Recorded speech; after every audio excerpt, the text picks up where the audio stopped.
मैंने कहा है कि अगर YTF स्ट्रॉन्ग रहा तो हमें किसी के संग अलायंस करने का दरकार नहीं है।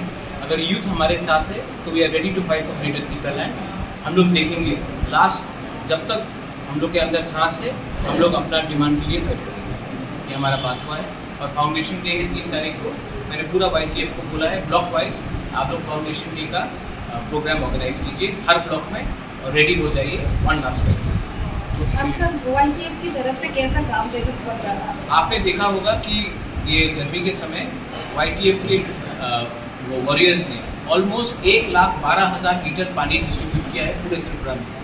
आने वाले महीने में भी हम लोग और पानी का ड्रिंकिंग वाटर का डिस्ट्रीब्यूशन करेंगे। ये हम लोग अपने तरीके से कर रहे हैं। हम लोग पॉलिटिकल रैली नहीं करके गांव-गांव में घर में जाकर सबको हम लोग पानी का हेल्प करने की कोशिश कर रहे हैं। और हमारा काम है दोफा के लिए बात करना। हमारा काम है कि सीनियर्स को भी समझाना कि हमने 70 साल से कॉम्प्रोमाइज़ किया है।